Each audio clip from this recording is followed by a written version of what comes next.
Research aptitude का। यह हमारा क्लास 4 है जिसमें हम लोग देखेंगे types of research. Types of research का कुछ टाइप्स को हम लोगों ने कल के क्लास में कवर कर लिया, तो उसको भी एक बार जरूर देखोगे आप लोग, है ना। और जो बचा हुआ है 10 से 11 जो टाइप्स हैं जो इम्पोर्टेंट है आगामी एग्जाम के लिए, उसको ध्यान में रखते हुए 10 से 11 यहाँ पर भी हम लोग पढ़ने वाले हैं टाइप्स ऑफ रिसर्च का, है ना। और इससे रिलेटेड हम लोग एमसीक्यू भी करेंगे और उसका आंसर भी आप लोगों को मिल जाएगा, ठीक है। और मैं बता दूं आप लोगों को, जो मैं पीडीएफ शेयर करूंगा एमसीक्यू का, अब उसमें ना आंसर को मैं डायरेक्टली वहीं पर नहीं लिखा हूं, सबसे लास्ट पेज में आपको आंसर दिखेगा, ताकि आप लोग बिना लास्ट पेज को देखे हुए अपने से एक बार प्रैक्टिस करो और उसको एक पेज में लिखो, फिर आंसर को आप डायरेक्टली मैच कर सकते हो। तो जो भी पीडीएफ मिलेगा एमसीक्यू का, जो पीडीएफ मिलेगा उसमें आंसर नहीं रहेगा, लास्ट पेज में उसका आंसर है सबका ABCD के फॉर्म में। तो आप एक बार प्रैक्टिस अपने से भी करो, क्योंकि मैंने 30+ 40+ क्वेश्चंस को यहाँ पर कराता हूँ, उसमें से मैं 20-25 क्वेश्चंस को आप लोगों को यहाँ सॉल्व करा देता हूँ, बाकी 15-20 क्वेश्चन को आपके लिए छोड़ देता हूँ, उसको आप अपने से प्रैक्टिस करेंगे। तो मैं उसी चीज को इसलिए बता रहा हूँ कि आंसर आपको नीचे में सब मिल जाएगा, ठीक है। चलिए अब हम स्टार्ट कर लेते हैं अपना क्लास 4, है ना। Research aptitude types of research में सबसे पहला देखिए क्या है, एक्सप्लेनेटरी रिसर्च। हमने कल देखा था एक्सप्लोरेटरी रिसर्च को देखा था, जो एक्सप्लोर करने वाली बात मैंने बताया था। ये क्या है, एक्सप्लेनेटरी रिसर्च। अब देखो एक्सप्लेनेटरी रिसर्च और डिस्क्रिप्टिव रिसर्च, डिस्क्रिप्टिव में भी क्या किया जाता है, जो आप देखे हो जैसा का तैसा उतारा जाता है, इसमें भी वैसा किया जाता है, लेकिन डिफरेंस कहां पर है इसको आप लोग को समझना है। तो सबसे पहले देखिए क्या है एक्सप्लेनेटरी रिसर्च। तो व्याख्यात्मक अनुसंधान, है ना। व्याख्यात्मक अनुसंधान वह अनुसंधान है जिसका उद्देश्य यह समझना होता है कि कोई घटना क्यों और कैसे घटित होती है। देखिए मेन रीजन इसमें क्या समझना है, हमें एक्सप्लेन करना है आपको।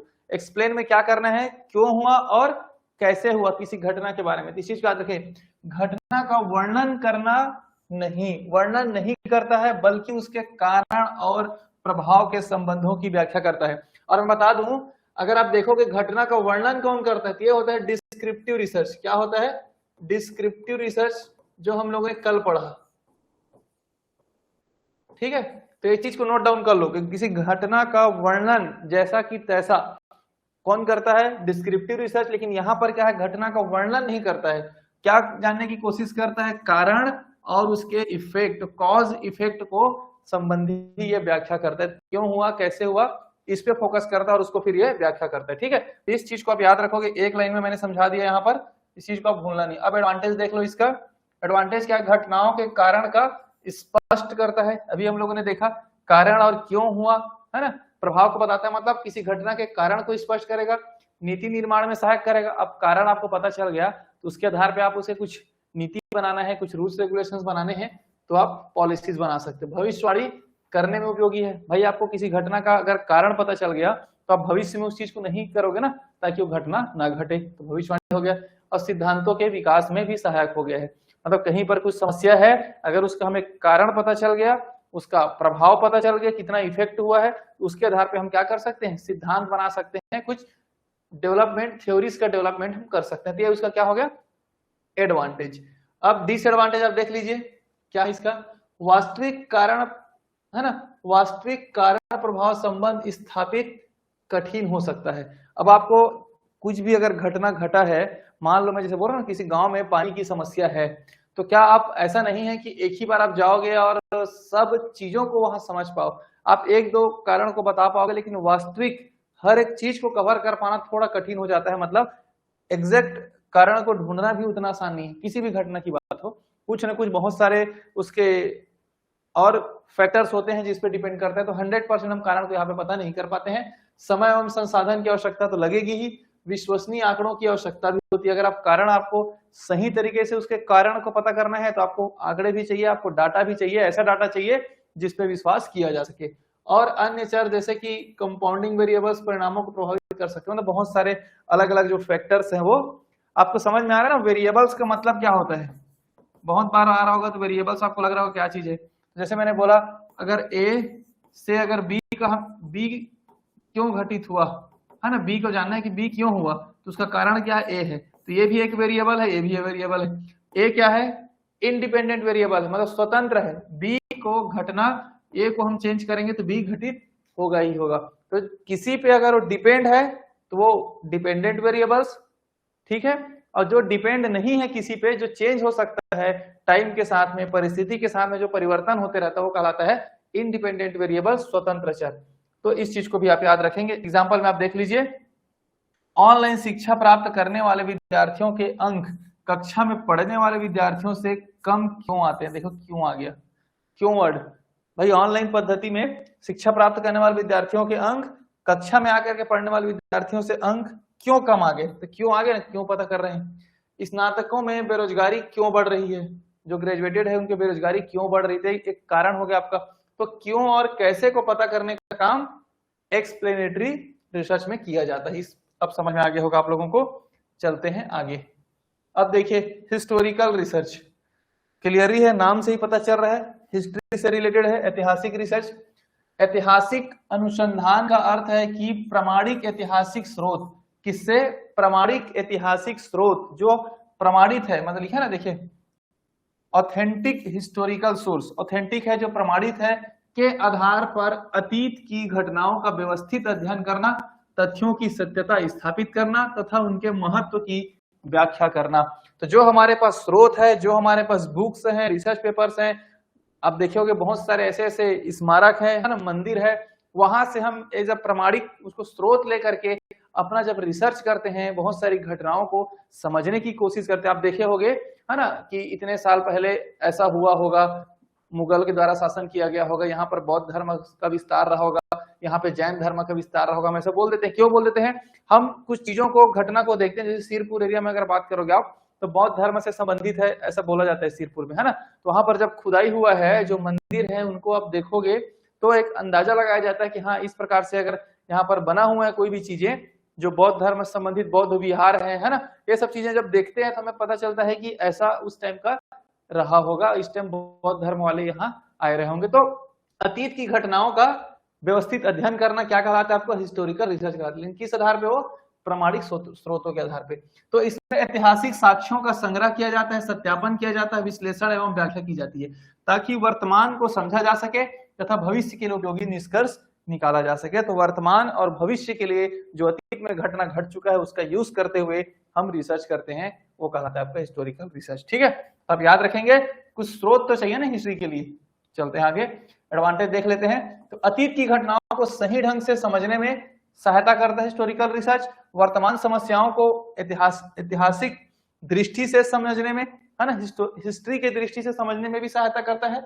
ऐतिहासिक ज्ञान का संरक्षण करता है, नीति और शिक्षा योजना में सहायक है, प्रमाणिक साक्ष्य प्रदान करता है। अब आप कोई भी चीजें रिसर्च कर दोगे, कोई प्रमाणित कर दोगे कि यहाँ पर इस ऐसा हुआ था, तो एक प्रकार से वो भी आप साक्ष्य की तरह काम करेगा। आलोचनात्मक सोच विकसित करता है। आप जो कुछ भी आप देखते हो, है ना, हिस्ट्री से संबंधित पुराने अध्ययन करते हो, जो भी हमारे पास सोर्स है, प्रमाणिक स्रोत है, और उसके बाद आपके द्वारा जो कुछ चीजें खोजी जाती है, रिसर्च की जाती है, तो आप आलोचनात्मक रूप से क्रिटिसाइज भी उसको कर सकते हो कि क्रिटिकल थिंकिंग में कि यहाँ पर ऐसा हुआ रहा होगा जबकि यहाँ पर ऐसा दिया गया है। तुलनात्मक अध्ययन करने में उपयोगी होता है कि पहले कैसा जीवन था और अभी कैसे जीवन है, तो हम तुलना भी करते हैं हिस्ट्री वाले रिसर्च में। ठीक है, चलते हैं आगे। डिसएडवांटेज देख लीजिए। अब उपलब्ध ऐतिहासिक अभिलेखों पर निर्भर रहना। अब देखो यहाँ पर अपने से आप ज्यादा कुछ नहीं ढूंढ पाते हो, क्या करते हो, जो ऐतिहासिक साक्ष्य उपलब्ध है उसी पे आपको निर्भर रहना पड़ेगा। मतलब समझ रहे हो ना, जो हमारे पास स्रोत है, जो प्रमाणिक दस्तावेज है, उसी पे हम लोग को क्या रहना पड़ता है, आश्रित रहना पड़ता है। कई अभिलेख अभी भी अपूर्ण है, बहुत सारे स्रोत ऐसे हैं जो पूरा कंप्लीट खुद ही नहीं है, वो जिसपे हमें डिपेंड, पक्षपात के भी हो सकता है।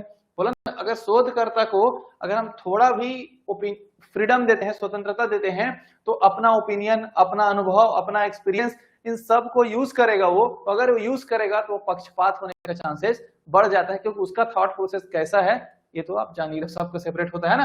प्रामाणिकता की जांच कठिन हो जाता है। अब आपके पास जो स्रोत है, मान लीजिए आपके पास ऋग्वेद है, आपके पास यजुर्वेद है, वेद है, लेकिन इसको जांच कौन करेगा, हम उसी वेदों से, उसी उपनिषदों से तो हम डिसाइड कर रहे हैं कि ऐसा प्रथा प्रचलन था, ऐसा सांस्कृतिक प्रथाएं थी, लेकिन उसको प्रूफ करने का हमारे पास कोई नहीं, उसको सत्यापन करने का हमारे पास, प्रामाणिकता की जांच करना कठिन हो सकता है। अतीत की घटनाओं का प्रयोग द्वारा परीक्षण संभव नहीं। अब सिंपल सी बात है, अब आप सिरपुर में बोलोगे बौद्ध धर्म पहले था, अर्थात इसको हम प्रयोग के माध्यम से नहीं कर सकते, मतलब इसको साइंटिफिक मेथड में हम नहीं कर पाते, है ना। और साक्ष्यों की कमी से निष्कर्ष प्रभावित हो सकता है। अगर आपके पास प्रॉपर साक्ष्य नहीं होगा तो आपका कंक्लूजन जो है वो थोड़ा प्रॉब्लम करेगी। जैसे अब देख सकते हैं यहाँ पर एग्जांपल, बी आर अम्बेडकर के शिक्षण में योगदान का अध्ययन। अब पूरा इनके बी आर अम्बेडकर जी के जीवन काल का पूरा हमें अध्ययन करना है। तो जो हमारे पास साक्ष्य है भी उनके जीवन काल से, जो उस टाइम बुक छपा होगा उनके, उसी से हम लोग करेंगे ना। हम तो जानते नहीं, हम तो देखे नहीं है उनको। तो जो अभी रिसर्च करेगा वो किसके आधार पर करेगा? साक्ष्य के आधार पर। अब साक्ष्य जैसा बोलेगा, जो प्रमाणित स्रोत है जैसा बोलेगा, उसी के आधार पर रिसर्च करेगा। ये हो गया भारत में महिला शिक्षा का इतिहास का अध्ययन। अब महिला शिक्षा का कैसे कैसे कैसे कैसे करके उनका शिक्षा का अध्ययन, जो शिक्षा स्तर डेवलप होते क्या उसके बारे में अध्ययन करना। तो जो हमारे पास है उसी के आधार पर हमें करना पड़ता है। तो इस प्रकार से ये हमारा दूसरा खत्म हो गया। तीसरा में आ जाते हैं कोरिलेशन रिसर्च, सहसंबंधात्मक अनुसंधान। ये क्या चीजें हैं? कोरिलेशन रिसर्च एक अप्रायोगिक है। सबसे पहला पॉइंट आप याद रखेंगे, नॉन एक्सपेरिमेंटल है। ये कोई एक्सपेरिमेंट नहीं है ना, प्रयोग के द्वारा प्रूफ नहीं करोगे। नॉन एक्सपेरिमेंटल आप याद रख लीजिए, नॉन एक्सपेरिमेंटल, है ना, जिसमें दो या दो से अधिक चरों, देखो फिर वो आ गए वेरिएबल्स। भाई कुछ भी आप करोगे तो किसी न किसी चीज पे तो डिपेंड रहेगा। आपका रिसर्च कहीं ना कहीं किसी न किसी चीज पे डिपेंड रहेगा। अगर जैसे मान लो मैं केमिस्ट्री की बात करूं, मैं केमिस्ट्री में अगर रिसर्च करता हूं तो मैं टेम्परेचर पे रहेगा, उस रूम का इन्वायरमेंट पे रहेगा, मैं जो केमिकल यूज कर रहा हूं उस पे रहेगा। तो किसी न किसी चीज पे डिपेंड रहता है, वही कहलाता है वेरिएबल्स, जिसपे आपका रिसर्च डिपेंड करता है, जिसपे आपका रिसर्च प्रभावित हो सकता है। जो जो फैक्टर्स है समझ लीजिए, है ना, के बीच संबंध या सहसंबंध का अध्ययन किया जाता है। इसमें किसी भी चरों में परिवर्तन नहीं किया जाता। देखिए अब ध्यान दीजिए, इसमें जो चर और ए और बी से सी बन रहा था, तो ए और बी के प्रभाव का अध्ययन इसके साथ किया, मतलब इसके संबंध को देखा जाता है कि ए और बी को कैसे मिला है तो सी बना है। लेकिन हम इसमें परिवर्तन नहीं करेंगे, इसमें याद रखना है, बस हमें अध्ययन करना है, लिखा है इसमें, देखिए लिखा ना, इसमें किसी भी चर में परिवर्तन नहीं किया जाता, चरों में परिवर्तन नहीं किया जाता। आपको सिर्फ उसके संबंध को अध्ययन करना है, उनके बीच के रिलेशन को आपको अध्ययन करना। क्या कहलाता है? Correlation research. ठीक है, इसका उद्देश्य जानना होता है कि क्या दो चर एक साथ बदलते हैं, किस दिशा में बदलते हैं और संबंध कितना मजबूत है। अब आपको क्या जानने को मिलेगा? दो चर के बीच, ए और बी के बीच संबंध कैसा है, कैसे वो बदल रहे हैं, क्या बदलने से बदल रहा है और आगे क्या होगा इसमें, साथ ही साथ संबंध कितना मजबूत है। इन सबको बारे में कारण परिणाम संबंध सिद्ध नहीं करता है। अब आगे समझ कि कारण नहीं बताएगा, क्यों, क्या कारण से ऐसा हुआ, इस पे नहीं है, जो हो रहा है उसका अध्ययन करना बस कोरिलेशन है। अब आ रहा समझ आप लोगों को? अभी हम लोगों ने क्या देखा था एक्सप्लेनेटरी रिसर्च में, इसमें कारण को भी पढ़ा जाता था, क्यों ऐसा हो रहा है, कारण क्या है इसके पीछे। लेकिन इसमें कारण नहीं है, हो रहा है मतलब हो रहा है, हम बस उसको ये बताते हैं कि इसके पीछे संबंध है। मतलब आप लगातार मेहनत करोगे तो आपका सीधी सेट एग्जाम निकलेगा, बस इतना ही है। एक संबंध बता दिया ना कि लगातार मेहनत करने से सीधी सेट एग्जाम निकलेगा, एक संबंध है वो, मतलब एग्जाम करने से, मेहनत करने से एग्जाम निकलेगा, ये क्या हो गया? संबंध। तो इतने को बस बताना है। अब लगातार मेहनत करने से कारण कैसे बताओगे आप? तो हम ये बोलेंगे कि इसके द्वारा इतने घंटे पढ़ा गया, कि इतने घंटे पढ़ने से इतना क्वेश्चन सॉल्व करोगे तो जरूर निकलेगा। तो उसमें हम लोग और डीपली जाएंगे कि इतने घंटे पढ़ने से क्यों निकलेगा, उसका टर्म्स एंड कंडीशन, आप सिलेबस को कंप्लीट करोगे पूरा, ये सब चीजें आप समझ पा रहे होगे मेरे अकॉर्डिंग। तो चलते आगे। अब छोटे छोटे चीजें हैं जो हम आपको पता होना चाहिए, ताकि एग्जाम में जब आएगा ना तो छोटा छोटा चीज ही है जो क्वेश्चंस को डिस्टर्ब करता है, वहीं से मिस्टेक होता है। तो चरों के बीच संबंध को ज्ञात करता है, भविष्यवाणी में सहायक है, चरों में परिवर्तन की आवश्यकता नहीं है, हम चेंज नहीं करते हैं, सरल होता है, परिकल्पना निर्माण में भी सहायक है। परिकल्पना मतलब एजम्पशन, हाइपोथेसिस कि ऐसा हो सकता है, बस संबंध है ना। वास्तविक परिस्थितियों में उपयोगी है और कम खर्चीला है। ये सब चीजें तो नॉर्मल चीजें रहता है जो आप लोग को, अगर आप उसके कॉन्सेप्ट को समझ जाते हो ना तो फिर टाइम नहीं लगता आपको समझने में। अगला है डिसएडवांटेज, कारण परिणाम संबंध स्थापित नहीं करता है। बता दिया हूं, कारण को नहीं बताता है। अभी हम लोगों ने देखा सहसंबंध कभी भी भ्रामक भी हो सकता है। जो आप संबंध आप सोचोगे हो कभी कभी ऐसा नहीं कि 100% सही हो, क्या हो सकता है वो कोरिलेशन में भी मिसलीड, मतलब गलत भी हो सकता है। तीसरे चर का भी प्रभाव हो सकता है। अब आप मान लीजिए ए और बी के प्रभाव का अध्ययन तो कर रहे हो, लेकिन बी को सी डी, ये सब बहुत सारे अलग अलग फैक्टर हैं जो प्रभावित करोगे, तो इसके बारे में तो आप अध्ययन नहीं करोगे, तो तीसरे चर का प्रभाव हो सकता है। हम कोशिश करते हैं कि दो चरों के बाद 2 या 3 में मान लीजिए सहसंबंध आप कोशिश करने की कोशिश कर रहे हो अध्ययन करने की, लेकिन चौथा पांचवा भी तो है जो एक तीसरा, हर फैक्टर को हम अध्ययन नहीं कर पाते। सांख्यिकी विश्लेषण होना चाहिए और आउटलाइनर्स परिणाम प्रभावित हो सकते हैं, मतलब असामान्य, और संबंध केवल संयोगवश भी हो सकता है। कुछ कुछ संबंध ऐसे होते हैं जो संयोगवश, मतलब समझ रहे ना, वो 100% प्रूफ नहीं है। हम ये बोल देते हैं ना कि ऐसा ऐसा होगा तो ये होगा, लेकिन वो संयोगवश है, कभी हो गया कभी नहीं हुआ। अब देखे होंगे जो बहुत सारे गुरु होते हैं, बाबा लोग होते हैं, कुछ भविष्यवाणी कर देते हैं, कभी कभी वो भविष्यवाणी सही हो जाता है तो लोग उसको मानने लगते हैं, लेकिन वो संयोगवश की बात है, वो जरूरी नहीं कि वो सही होगा। चरों पर हमारा कोई नियंत्रण नहीं होता, क्योंकि हम चर को, वेरिएबल्स को हम बदलते नहीं है, वो जैसा का तैसा है। ठीक, तो इस प्रकार से आप लोगों ने देखा। एग्जाम्पल देख लो, जैसे कि ये है अध्ययन समय एवं परीक्षा अंक, लिखा है ना, वही चीज, अध्ययन का समय और परीक्षा अंक के बीच आप संबंध बताओगे, ज्यादा पढ़ने से ज्यादा अंक प्राप्त होता है, लेकिन ये प्रूफ नहीं है। बहुत बच्चे ऐसे भी होते हैं जो ज्यादा पढ़ते हैं फिर भी नंबर कम आ जाता है, तो कहाँ प्रूफ हुआ? बस हम ये बताएंगे 10 बच्चों को हमने लिया, इनके द्वारा इतना घंटा पढ़ा गया, मतलब ज्यादा मेहनत किया, ज्यादा समय तक अध्ययन किया, इनके नंबर इतना आ गया, बस संबंध। लेकिन एक बच्चे के लिए ज्यादा अध्ययन ज्यादा नंबर, एक बच्चे के लिए ज्यादा अध्ययन कम नंबर, तो सेपरेट हो जाएगा ना, सबके अलग अलग संबंध है। ऊंचाई एवं वजन, ऊंचाई के साथ इतना वजन है, उसी ऊंचाई के साथ दूसरे बच्चे का दूसरा वजन हो सकता है, तो ये बस संबंध बताना है। तो संबंध सब जगह लागू अब नहीं हो सकता। तापमान और बिजली की खपत है ना, जैसे जैसे टेम्परेचर बढ़ता है तो बिजली की खपत भी बढ़ती है। आय और व्यय, शारीरिक गतिविधि एवं स्वास्थ्य, ये सब चीजें क्या है? संबंध है, नॉर्मल जो डेली लाइफ में हमें देखने को मिलता है। अगला है केस स्टडी अध्ययन। ठीक है, यहां तक सब लोगों को समझ में आ रहा है?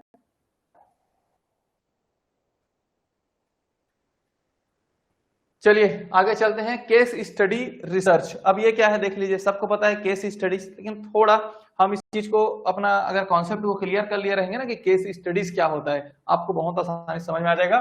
तो प्रकरण अनुसंधान है ना, प्रकरण अध्ययन क्या होता है? एक गुणात्मक क्वालिटेटिव, मैंने बताया था क्वालिटेटिव मतलब मैंने क्या बोला था, याद करिए, कौन बताएगा क्वालिटेटिव का अर्थ क्या है? क्वालिटेटिव में मेनली क्या चीज देखा जाता है? आप में से अगर कोई बताना चाहेगा तो कमेंट करके बताइए।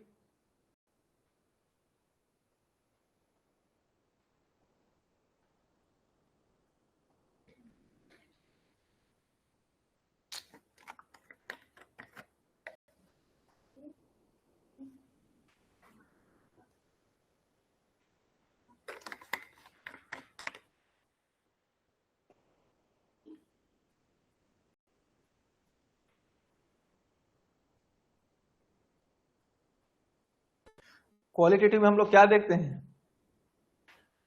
भावनात्मक, हाँ, भावनात्मक रूप से उसके इमोशंस, उसके विश्वास, भावनाओं को जिसमें हम लोग अध्ययन करते हैं ना,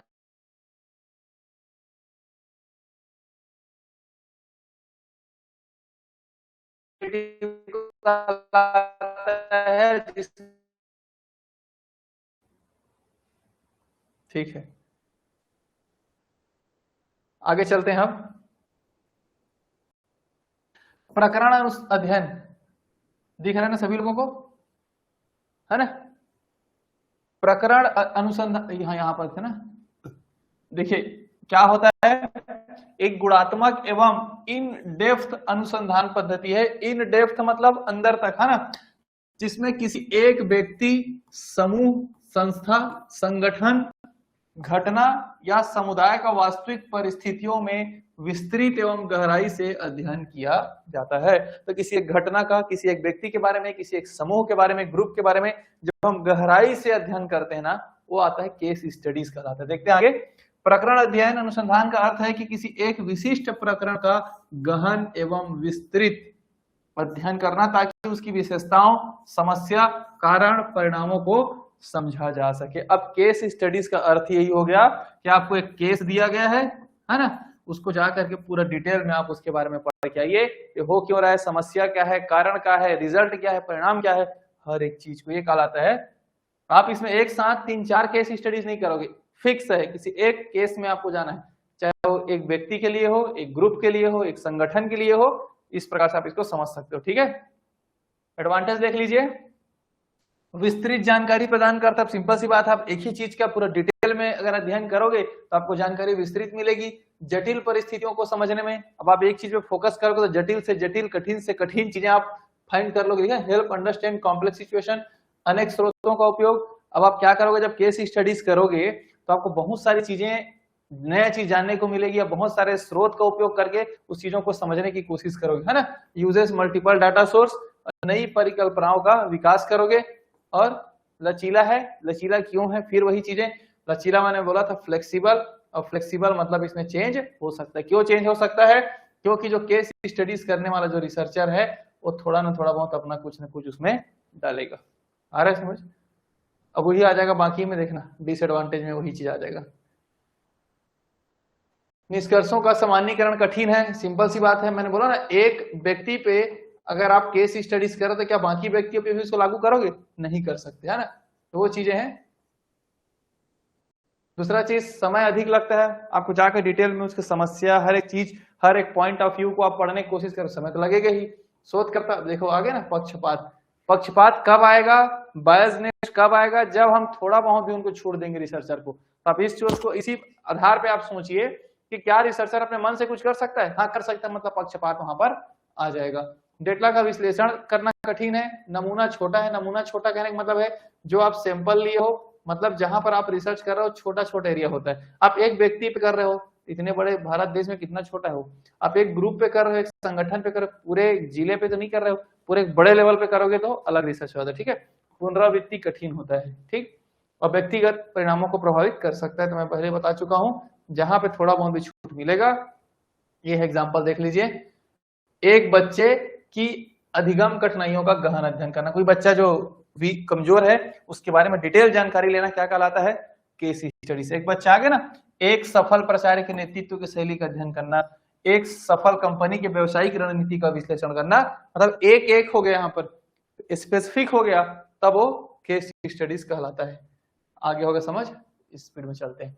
अगला है इवेल्युएशन रिसर्च, मूल्यांकन अनुसंधान। अब सिंपल सा समझिए, हमने पढ़ा है टीचिंग एप्टीट्यूड में इवेल्युएशन सिस्टम हमने पढ़ा ना, मूल्यांकन तंत्र, बस वही चीजें। तो अगर आप किसी चीज को सुधार करना चाहते हो तो लगातार आपको क्या करना पड़ेगा, इवेल्युएट करना पड़ेगा, मूल्यांकन करना पड़ेगा, बस वही चीज है। प्रोसेस को सुधार करने के लिए जो रिसर्च किया जाता है वो आपका मूल्यांकन रिसर्च कहलाता है। देख सकते हैं यहाँ पर, यह एक व्यवस्थित प्रक्रिया है जिसके माध्यम से किसी कार्यक्रम, नीति, परियोजना, शैक्षणिक हस्तक्षेप की प्रभावशीलता, है ना, उपयोगिता एवं प्रभाव का आकलन किया जाता है। लिखा ना, आपकी नीति बनाए हो, कोई योजना बनाए हो, अब वो सही से लागू हो रहा है कि नहीं हो रहा है, इसके लिए लगातार आप मूल्यांकन भी करते हो ना, बीच बीच में अलग अलग लोगों से सर्वे करा करके चेक करते हो, गांव में जा जाकर चेक करोगे कि सही में लागू है कि नहीं। तो उस चीज को अच्छे से लागू करना है आप लोगों को, तो मूल्यांकन करना पड़ेगा।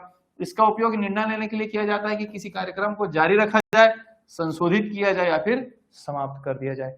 तो आपने कोई योजना लागू कर दिया ग्राउंड लेवल पे, अब जाकर के मूल्यांकन किए, फिर आप डिसीजन लोगे ये योजना सही है सभी लोगों के लिए, इसको लागू कर दें, या फिर और इसमें संशोधन करना है कुछ, या फिर इसको समाप्त कर दे, सही तरीके से लागू नहीं हुआ। तो ये डिसीजन लेने में आसानी होता है इसके बाद, ठीक है, बहुत आसान है ना मूल्यांकन। अगला देख लेते हैं एडवांटेज, कार्यक्रम की गुणवत्ता में सुधार। जो भी कार्यक्रम चल रहा है उसकी गुणवत्ता में सुधार के लिए निर्णय लेने में सहायता, उत्तरदायित्व सुनिश्चित करता है कि किसके द्वारा ध्यान देना है, क्यों सुधार नहीं हो रहा है, कौन इसके जिम्मेदार है, इसलिए। और शक्तियों का, कमजोरियों का पहचान, है ना, क्या अच्छा है और क्या कमजोरी, उसका पहचान होता है। प्रमाण आधारित परिणाम है, प्रमाण मतलब अगर आपको योजना फेल हो गया तो उसका कोई डाटा तो चाहिए ना, इतने लोगों के द्वारा योजना का लाभ नहीं लिया गया, इतने लोग इसमें ये वजह से हट गए, मतलब प्रमाण चाहिए, कुछ डाटा चाहिए। नीति सुधार में सहायक है और दक्षता बढ़ता है। अगर आपको पता चल जाएगा कि ये समस्या है तो आप ध्यान दोगे तो आपको इफिशियंसी, दक्षता तो बढ़ेगी। अब देख लेते हैं डिसएडवांटेज क्या है इसका। समय लेने वाला है, महंगा हो सकता है, भाई ज्यादातर लोगों पे आप योजना लागू करते हो तो महंगा भी हो सकता है। कुशल मूल्यांककों की आवश्यकता होती है, तो जो मूल्यांकन करने वाले हैं वो क्या होना चाहिए, इवेल्युएटर जो होता है वो जानकार होना चाहिए। पक्षपात की संभावना इसमें भी है। दीर्घकालिक प्रभाव कठिन है ना, डेटा संग्रह में कठिनाई, हितधारकों का विरोध, ये सब चीजें हैं जो एक नॉर्मल वे में हम समझते हैं इसको, ठीक है। देख सकते हैं एग्जांपल, मिड डे मील योजना का मूल्यांकन, समझ रहे हैं ना, मिड डे मील योजना लाया गया, अब इसको आप मूल्यांकन नहीं करोगे कितने लोग इससे प्रभावित, फायदे हो रहे हैं, इसको नुकसान क्या है, इसका फायदा क्या है, क्या सही तरीके से लागू हुआ है। तो इस सब चीजों के लिए स्वयं जैसे डिजिटल प्लेटफॉर्म का उपयोग करना, स्कूलों में एनईपी 2020 को लागू करना, है ना, मूल्यांकन करना पड़ेगा सही तरीके से लागू हुआ कि नहीं हुआ है। टीकाकरण अभियान का मूल्यांकन करना, क्या टीकाकरण अभियान सही तरीके से चल रहा है कि नहीं चल रहा है, तो इसको देख सकते हो आप लोग। अगला आ जाते हैं कंपेरेटिव रिसर्च।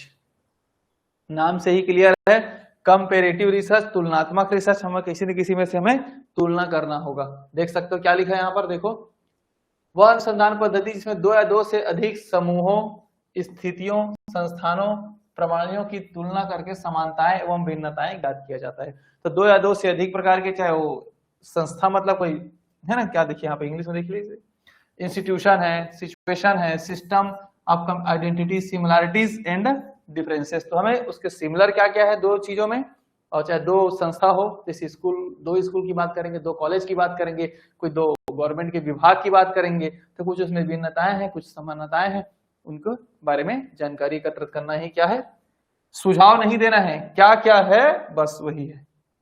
चलते हैं आगे, एडवांटेज देख लीजिए। भिन्नताओं को समझने में सहायक होता है। भाई सिंपल सी बात है, अगर आप तुलना करें तो पता चलेगा कि क्या क्या दोनों में डिफरेंस था किसी दो चीज में। नीति निर्माण में उपयोगी होता है, अब आपको पता चल गया कि ये समस्या आ रही है तो इसमें बदलोगे आप, निर्णय लेने में मदद करता है, श्रेष्ठ प्रथाओं की पहचान करता है। दो चीजों को अगर आपने मान लो है ना लिखा दे, आइडेंटिफाई बेस्ट प्रैक्टिसेस, तो जो अच्छा चीज है उसको आप लागू करोगे।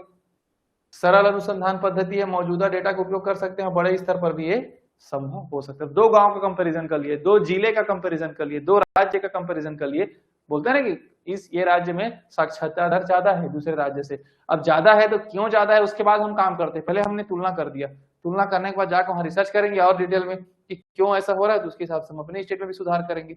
डिसएडवांटेज देख लीजिए, सभी चरों को नियंत्रित करना कठिन है। अब एक ही चीज को देखोगे, मान लो दो राज्य है ए और बी, है ना, राज्य ए और बी, इसका साक्षरता दर ज्यादा है, इसका बी, तो हम क्या बोलेंगे, यहाँ पढ़ाई अच्छी होती है। एक ही चीज को आप देखिए, लेकिन वहां की सामाजिक स्थिति, वहां की सांस्कृतिक स्थिति, वहां का लोकेशन, ये सब तो डिपेंड करेगा ना कितना वो डेवलप्ड है। तो हम सिर्फ सभी चरों को नियंत्रित नहीं कर पाते, मतलब जितने प्रकार के जो फैक्टर्स हैं, वेरिएबल्स हैं, उसको हम नियंत्रित नहीं करते हैं। हम एक ही चीज को सोचते हैं कि यहाँ पढ़ाई अच्छा हो रहा है, लेकिन क्यों हो रहा है अच्छा, ये भी तो जानकारी हमें होनी चाहिए। ठीक है, देख सकते हैं इसको, इसीलिए लिखा है निश्चित कारण प्रभाव, है ना, निश्चित कारण प्रभाव संबंध स्थापित नहीं कर सकता है और निष्कर्षों का सामान्यीकरण सीमित होता है। मतलब हम एक ही स्टेट का नियम कानून को दूसरे स्टेट में लागू नहीं कर सकते, क्योंकि हर स्टेट का अपना कुछ कुछ अलग अलग फैक्टर्स होता है, लेकिन थोड़ा बहुत तो लागू हम लोग करते हैं। ठीक, इस प्रकार सब समझ सकते हो। अब आते हैं, देखिए एग्जाम्पल में देख लीजिए आप लोग, एग्जाम्पल में क्या है, सरकारी एवं निजी विद्यालयों की तुलना। आगे आप गवर्नमेंट कॉलेज और प्राइवेट कॉलेज की तुलना आप करो, क्या डिफरेंस है पता चल जाएगा। ऑनलाइन एवं ऑफलाइन शिक्षा की तुलना, भारतीय एवं विदेशी शिक्षा प्रणालियों की तुलना, मतलब दो चीजों को हमने क्या कर दिया, तुलना कर दिया। कहलाता है आपका तुलनात्मक रिसर्च। ठीक है, थोड़ा मैं फास्ट चल रहा हूँ क्योंकि हमारे पास 4-5 और है। एक्स पोस्ट फैक्टो रिसर्च, इससे क्वेश्चन पूछा गया है। एक्स पोस्ट फैक्टो रिसर्च काफी इंपॉर्टेंट हो जाता है, तो इसको आप लोग देख लीजिए। ठीक है, चलिए आगे देखते हैं। पूर्व घटना आधारित, देख सकते हैं पूर्व घटनात्मक, यह एक अप्रयोग, ये भी देखिए नॉन एक्सपेरिमेंटल है। अब देखिए एक्सपेरिमेंटल, नॉन एक्सपेरिमेंटल, अगर एक्सपेरिमेंटल मतलब जो लैब में एक्सपेरिमेंट हो सकता है, जो ऑब्जर्वेशन से होता है, सर्वे होता है ना, ये सब एक्सपेरिमेंटल में आता है, लैब वर्क जो होता है। तो नॉन एक्सपेरिमेंटल मतलब जो ये सब चीजें नहीं कराता। तो इसमें क्या है, जिसमें शोधकर्ता पहले से घटित घटनाओं का या पहले से मौजूद समूहों के आधार पर अध्ययन करता है। घटित घटनाओं को, जो पहले से घटना घट चुकी है उसके बारे में अध्ययन करना कहलाता है। ठीक है, इसमें किसी भी चर या वेरिएबल में परिवर्तन नहीं किया जाता, बल्कि पहले से मौजूद परिस्थितियों का अध्ययन किया जाता है। सिर्फ आपको क्या करना है, अध्ययन करना है। अब देखो यही चीज मैंने वहां पे पढ़ाया था एक्सप्लेनेटरी में, स्टार्टिंग वाले मैंने क्या बोला था, अध्ययन करना है, किसी भी चर में परिवर्तन नहीं करना, लेकिन वो क्या बता था, कारण और प्रभाव के बारे में अध्ययन करना है, क्यों हुआ, कैसे हुआ। लेकिन यहाँ पर सिर्फ उस घटना के बारे में अध्ययन करना है। ठीक है, घटना के बाद, इसका नाम ही होता है एक्स पोस्ट फैक्टो, मतलब घटना के बाद। इसमें किसी घटना के होने के बाद उसके संभावित कारणों का अध्ययन, इसमें संभावित कारण, उसमें क्या था, कारण और प्रभाव दोनों का अध्ययन करना है। इसमें एक संभावित कारण का अध्ययन बस करना है, उसमें कोशिश करना है क्यों हुआ, कैसे हुआ। डिफरेंस है थोड़ा थोड़ा, खैर जब जब दो चीजें अगर सेम थॉट प्रोसेस कराएगा ना, तो ऑप्शन में नहीं रहेगा, कंफ्यूज नहीं होगा उससे। चलते हैं आगे।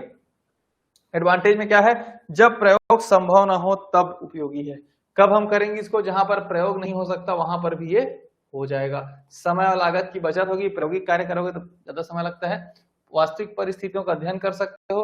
और संभावित लिखा है, देखिए क्या कारण है, संभावित कारण। और एक्सप्लेनेटरी वाले में एक्सप्लेनेटरी वाले में कारण संभावित नहीं था, कारण का पता करने की कोशिश किया जाता है। नीति निर्माण सहायक है, मौजूदा डेटा का उपयोग कर सकते हैं और नैतिक समस्याएं कम हो जाती। कुछ कुछ चीजें ऐसा है जो घटना के बाद जो घट गया उसको समस्या। ठीक है, अगला देख लेते हैं। निश्चित कारण परिणाम संबंध स्थापित नहीं होता है, चरों पर नियंत्रण भी नहीं है, डेटा अधूरा हो सकता है, फिर वही बात है ना, अगर हम थोड़ा बहुत छोड़ देंगे तो पक्षपात भी हो सकता है। ये सब चीजें आप देख सकते हो। ठीक है, चलते हैं आगे, एग्जाम्पल देखने तक समझ में आएगा आप लोगों को। छात्रों के ड्रॉप आउट के कारणों का अध्ययन करना। यहाँ पे ये नहीं लिखा है कि छात्र ड्रॉप आउट क्यों हो रहे हैं, क्यों नहीं हुआ रही उसे। छात्रों के ड्रॉप आउट होने का मतलब बीच में छोड़ने का अध्ययन करना। ये है आपका घटना घट चुका है, बच्चे ड्रॉप आउट हो गए हैं, अब उसका अध्ययन आप कर रहे हो। धूम्रपान करने वाले एवं ना करने वालों के स्वास्थ्य के प्रभाव की तुलना करना। धूम्रपान करने वाले कर लिए हैं, अब उसका आप अध्ययन कर रहे हो। ठीक है, तो इस प्रकार से ये, अब इसको अगर आप देखोगे तो कंपैरेटिव में भी आ जाएगा, है ना। धूम्रपान करने वाले और नहीं करने वालों के स्वास्थ्य प्रभाव तुलना करना, तो कुछ कुछ चीजें ऐसा है जो एक दो में मैच भी कर जाता है। हम डिटेल पढ़ रहे हैं ना हम लोग, थोड़ा सा इस वजह थोड़ा मैच भी कर जाता है कुछ कुछ चीजें, तो उसको जो भी ऑप्शन रहेगा उसके अकॉर्डिंग आप लोग बनाओगे। अगला है हमारा कॉन्सेप्चुअल रिसर्च। कॉन्सेप्ट एक हमने पढ़ा था फंडामेंटल रिसर्च, बेसिक रिसर्च, जिसको मैंने बताया था सिद्धांत के बारे में, जो हमारे पास स्रोत है उससे पढ़ के एक नया सिद्धांत बनाने की कोशिश करें, ये सब चीजें। लेकिन इसमें क्या है कॉन्सेप्चुअल में, दार्शनिक और विचारकों द्वारा मौजूद विचार, जो फिलॉसफी है ना, फिलोसोफर और थिंकर्स के द्वारा जो विचार दिया गया है उसके आधार पे अध्ययन करना, पुनर्व्याख्या करने के लिए किया जाता है। अब आए, जो दार्शनिक है उनके द्वारा विचार दे दिया गया, जो विचारक है उनके द्वारा विचार दे दिया गया है, थॉट प्रोसेस, उसका अध्ययन करना और कुछ कोशिश करना समझने का।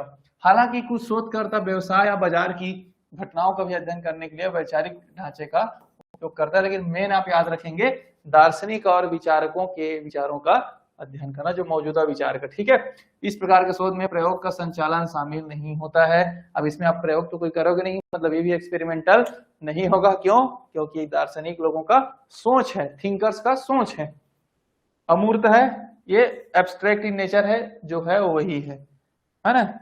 अगला देख लेते हैं, क्या है एडवांटेज इसका, कम खर्चीला है, बस इस अध्ययन ही तो करना है, तो क्या खर्चा होगा, आवश्यकता ही नहीं होती समय की, है ना। समय की बचत, नए सिद्धांत विकसित करने में सहायक होता है। अब दार्शनिक लोगों के विचारों को आप पढ़ोगे तो कुछ कुछ नए दार्शनिक सिद्धांत भी आप जनरेट कर पाओगे।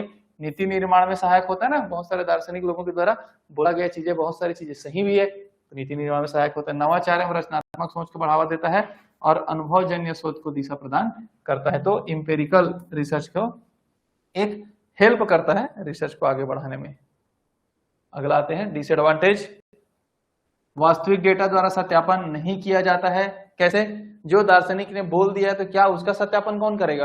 भाई जो बौद्ध धर्म के सिद्धांत है, मानो दार्शनिक लोगों हैं बौद्ध धर्म संबंधित, उनके द्वारा कुछ बहुत बताया गया है, लेकिन उसका प्रूफ कहाँ है? बोलते हैं, बोला जाता है ना कि ज्ञान, अगर आप देखो दार्शनिक में तो ज्ञान को प्रमा अप्रमा इस आधार पर बांटा गया है। अब बौद्ध धर्म में क्या बोलते हैं, अलग अलग ब्रह्म है, इस प्रकार से बातें दार्शनिक चीजों में की जाती है दर्शन शास्त्र में, लेकिन उसका कोई प्रमाण ही नहीं, उसको हम प्रूफ नहीं कर पाते। निष्कर्ष व्यक्ति परक भी हो सकता है, पूर्व साहित्य पर आधारित निर्भरता है, सटीकता का मापन नहीं हो पाता, अनुभव के बिना भी ये चीजें सीमित हो जाती है। तो ये सब चीजें आप देख सकते, एग्जाम्पल को देख सकते हैं। यहाँ पर क्या है, एक शोधकर्ता बिना सर्वे किए यह सिद्धांत विकसित करता है कि कृत्रिम बुद्धिमत्ता उच्च शिक्षा को कैसे प्रभावित करती है। बस टॉपिक क्या है, जो एआई जो है उच्च शिक्षा को कैसे प्रभावित कर रहा है। दूसरा देख लीजिए, एक दार्शनिक विभिन्न नैतिक सिद्धांतों का अध्ययन करके नया नैतिक सिद्धांत ढांचा प्रस्तुत करता है ना। तो दार्शनिक लोगों के, बहुत सारे लोगों का, थिंकर्स का थ्योरीज को पढ़ के एक नया थ्योरी देना क्या कहलाएगा आपका, इस प्रकार से कहलाएगा ये कॉन्सेप्चुअल रिसर्च। अब समझ में आ रहा होगा, थोड़ा थोड़ा डिफरेंस है, इसलिए बार बार बोल रहा हूं मैं। एनालिटिकल रिसर्च नाम से क्लियर है, विश्लेषणात्मक अनुसंधान, जिसमें विश्लेषण किया जाएगा। वह शोध है जिसमें शोधकर्ता उपलब्ध, क्या चीज को देखिए यहाँ पर क्या वर्ड है, उपलब्ध, जो डाटा आपने इकट्ठा कर लिया है उसके बाद आपका चालू होगा एनालिटिकल रिसर्च। आप डाटा इकट्ठा करना आपका काम नहीं है, डाटा इकट्ठा होने के बाद जो आ गया डाटा आपके पास आंकड़े आ गए, अब आप उसमें लगोगे, वो कहलाता है एनालिटिकल रिसर्च। तथ्यों का, उपलब्ध तथ्यों का, आंकड़ों का, सूचनाओं का संग्रह करके परीक्षण, व्याख्या और विश्लेषण करके उनके बीच संबंध, कारणों तथा प्रभाव को समझना, तार्किक निष्कर्ष निकालना ही कहलाता है एनालिटिकल रिसर्च। आ रहा समझ? इसमें क्या लिखा है? मौजूदा डेटा पर तर्क और तर्क उपयोग करके विश्लेषण करना है। मौजूदा डेटा ना, मैं वही बोल रहा हूँ, जो डेटा आपके पास मौजूद है उसी पे ही तार्किक रूप से उसका विश्लेषण करना। ठीक, यह आमतौर पर एक गहन अध्ययन है, इसमें चरों के एक सीमित सेट के तहत काम करता है। इसके लिए आलोचनात्मक सोच और मूल्यांकन की उपयोगी की आवश्यकता होती है। तो आप जो डाटा आएगा आपके पास, उसमें कुछ डाटा के आधार पर कुछ आपको क्रिटिसाइज भी करना है उस डाटा को, आलोचनात्मक रूप से निष्कर्ष भी देना है कि इसके वजह से ऐसा हुआ, अगर ये नहीं हुआ रहता तो ये नहीं होता। तो इस प्रकार से डाटा के आधार पे जो आ जाता है उसको एनालिसिस करना क्या कहलाता है? एनालिटिकल रिसर्च कहलाता है। एडवांटेज देख लेते हैं। समस्या की गहन समझ बढ़ती है। आपके पास जो डाटा है वो जो समस्या है तो जो गहन डिटेल में आप जाते हो, एनालिसिस करते हो, तो कारण एवं संबंधों की पहचान करता है। भाई डाटा के आधार पे आप निकालोगे ना ये क्यों हुआ, कारण क्या था इसके पीछे। साक्ष्य आधारित निर्णय लेने में आसानी होता है। क्यों? क्योंकि आपके पास जो डाटा है एज ए साक्ष्य की तरह काम करेगा और हमारे पास बहुत सारे ऐसे तथ्य भी होंगे जो हमारे लिए हेल्प करेंगे। निष्कर्षों की विश्वसनीयता बढ़ाती है, क्योंकि मैं बोला ना, अगर डाटा के आधार पे, अगर आपके पास कुछ डाटा है उसके आधार पे आप रिसर्च कर रहे हो तो विश्वसनीयता बढ़ेगी उसकी। क्यों? उस डाटा में तो कुछ तो है। आप अपने आप से जाके सर्वे कर देना, अपने आप से जाकर के डाटा इकट्ठा कर लेना, डिस्क्रिप्टिव हो गया, डिस्क्रिप्टिव में जाके हमने व्याख्या कर दिया तो उससे विश्वसनीयता नहीं रहेगी ना, वो रिसर्चर पे डिपेंड कर देता है कि जाके उसने क्या व्याख्या किया है। तो ये सब चीजें हैं। चलते हैं आगे, देख लेते हैं। नीति निर्माण में भी उपयोगी है ये, इसको देख लेंगे। अब डिसएडवांटेज देख लीजिए। आपको सिंपल सी बात है, विश्लेषण करने का, एनालिसिस करने का आपके पास टैलेंट होना चाहिए। परिणाम डेटा की गुणवत्ता पर निर्भर करेगी। अब आपका जो परिणाम आएगा, अगर आपका डेटा में ही मैनिपुलेशन है, डेटा अच्छे से इकट्ठा नहीं किया गया, गलत गलत वैल्यू दे दोगे तो उसका परिणाम भी प्रभावित होगा। डेटा विश्लेषण में अधिक समय लगता है, डेटा अपूर्ण है तो पक्षपातपूर्ण भी हो सकता है, और हमेशा निश्चित कारण परिणाम संबंध स्थापित कर पाना मुश्किल होता है, क्योंकि डेटा के आधार पर 100% हम नहीं बोल सकते कि यही कारण, क्योंकि बहुत सारी चीजें डिपेंड करती है। एक शोधकर्ता पिछले 5 वर्षों के विश्वविद्यालय परीक्षा परिणामों का विश्लेषण करके यह पता लगाता है कि छात्रों का उत्तीर्ण प्रतिशत कितना होगा। मतलब देखो इसमें क्या किया उसने, विश्वविद्यालय ने पिछले 5 वर्ष में जितना भी पेपर कराया था, समझ लीजिए, उसका परीक्षा परिणाम को ले लिया, डाटा वहां से मिल गया उसको यूनिवर्सिटी से। फिर उसने उसको देखा कि परसेंटेज में कितने बच्चे 60% ज्यादा नंबर पाए, कितने बच्चे 70% लाए, कितने बच्चे फेल हुए, तो उसके प्रतिशत अंकों का फिर वो अध्ययन करता है। एक कंपनी ग्राहकों के खरीद रिकॉर्ड का विश्लेषण करके बिक्री को प्रभावित करने वाले कारकों की पहचान कर लेते हैं। भाई सिंपल सी बात है, कोई कंपनी वाला है और ग्राहकों का रिकॉर्ड ले लेता है, कितने लोग इंटरेस्टेड होते हैं, कितने लोग किस चीज को देखते हैं, तो डाटा आपको मिल गया, उसके बाद आप एनालिसिस करेंगे, वो कहलाता है आपका। अब आ जाते हैं क्रॉस सेक्शनल रिसर्च, इसके बाद एक और दो है, उसके बाद कंप्लीट हो जाएगी ये, ठीक है।